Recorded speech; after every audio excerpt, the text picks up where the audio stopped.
Welcome to another edition of This Week at Korematsu. That's right, the news is back. We'll have Alexandra's Riddle Challenge, some general updates, and the KMS Baking Contest returns, a library update from Mr. Arnold, and a report from our news crew. Mr. Keys introduces us to the TRIO program, and I've got an editorial. Our riddle of the week. What happens 4 times in a teenager's life, once in an adult life, and never in childhood? If you think you know the answer, send it to my email on the screen. Good luck.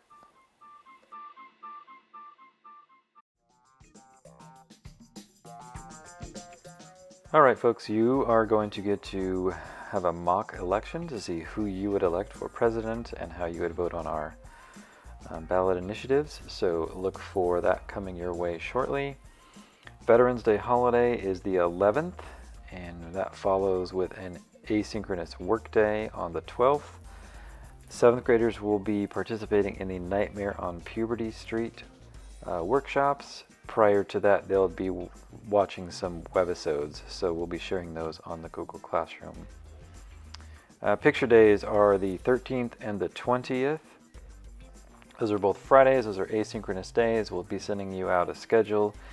You are not required to take your photo for the yearbook, but we would certainly like to see you in it. And we can always work something out later if you do not want to attend, but it will be safe. We'll be following protocols. More info to come. Here's some reminders. Please make sure that you check and have accepted the invitation to the 7th and 8th grade Google Classrooms that I'm running.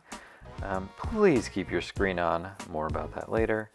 And Friday's asynchronous work is mandatory. I don't want you to think that it is a maybe or maybe not. It means you need to do it on Friday. And if you need help, please check in with your counselors. They are there to help you. They have also invited you to their Google Classrooms as well. All right. Turning to our baking contest, which was one of my favorite of last spring. Here are some examples of some of the items that were baked and submitted for the contests last year. You can submit videos, you can submit, we definitely need pictures. We also ask that you send us a written description of the food and the recipe as well. This is due for the first round on November 12th if you are interested in participating in our baking contest. So November 12th, send everything directly to me. Have fun baking. And now a word from Mr. Arnold about our library. Hey everybody, it's Mr. Arnold. Just wanted to share this with you guys. We're going to start a library book curbside pickup starting next week if you're interested in borrowing books from our library. So pretty much how it's going to work, it's going to be Monday to Thursday from 11:30 to 2:50 at our school.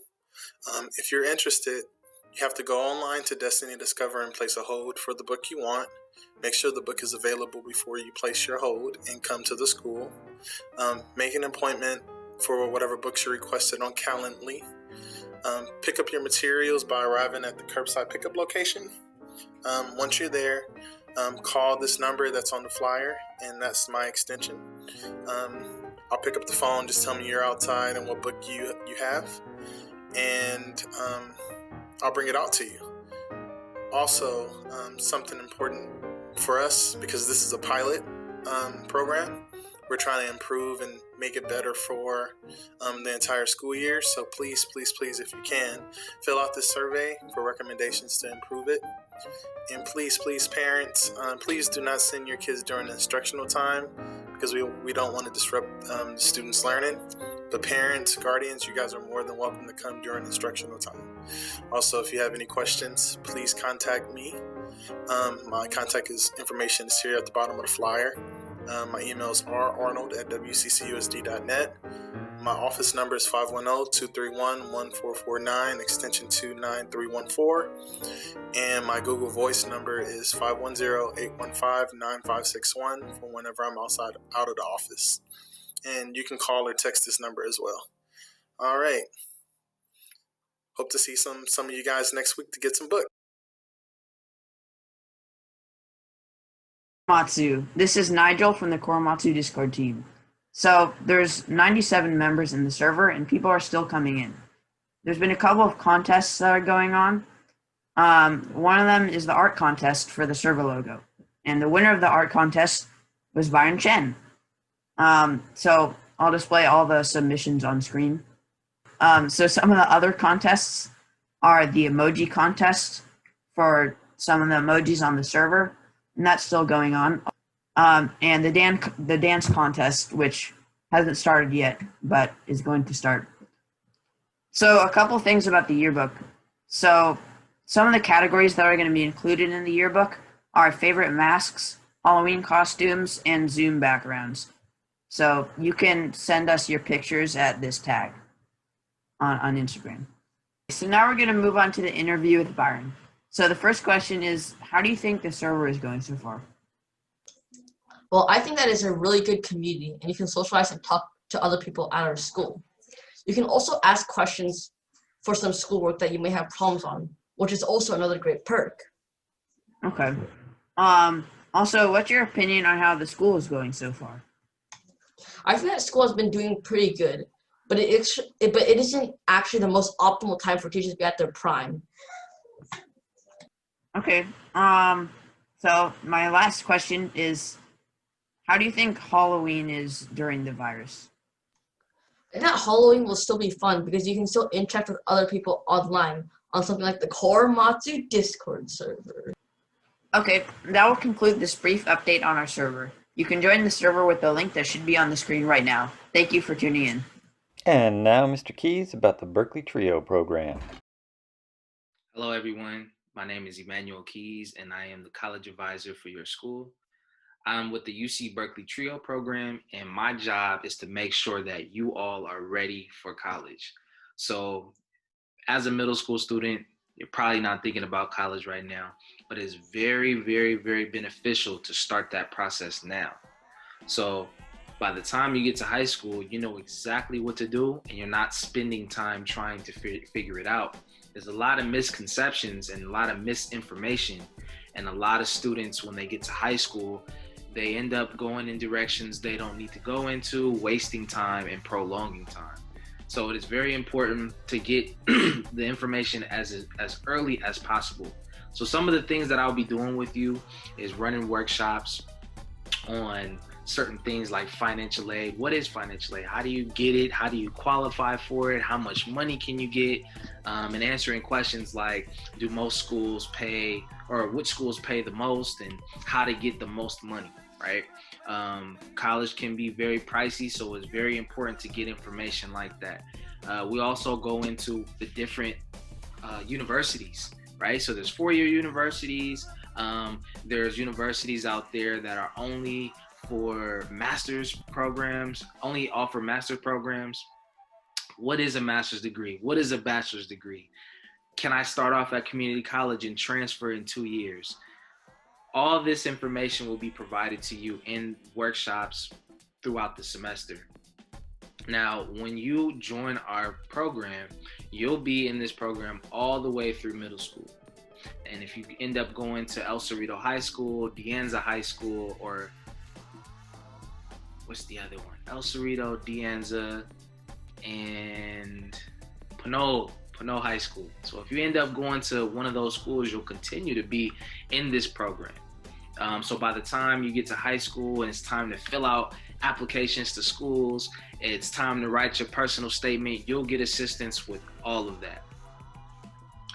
I encourage those who may not have the highest GPA to join this program as well, because we do offer tutoring and we have other resources that can help students who may not have the grades for college right now, but just still have a strong interest in it.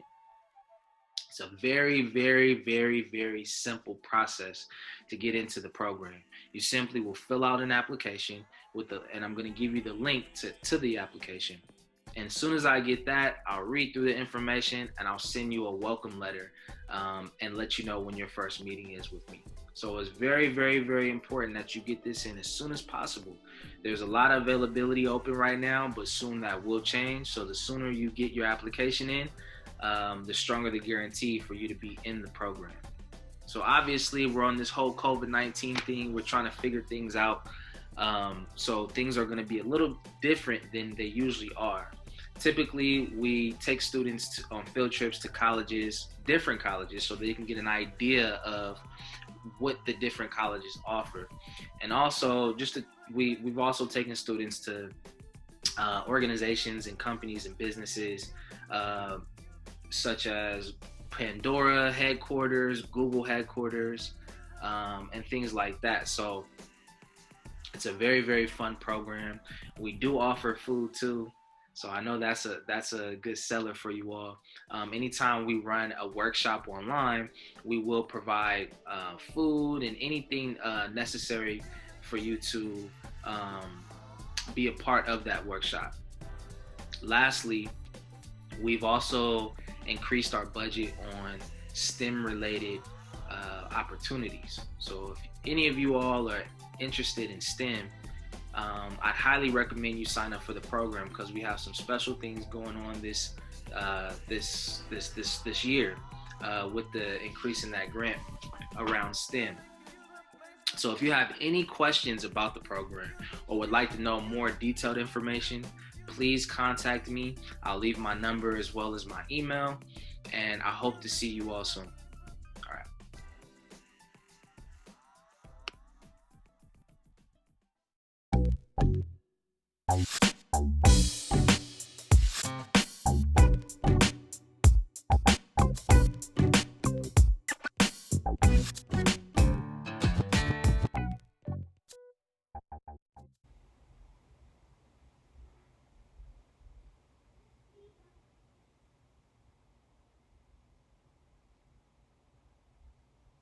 I bet you are ready to turn this off. But this is what teachers often see on our Zoom and Google Meets.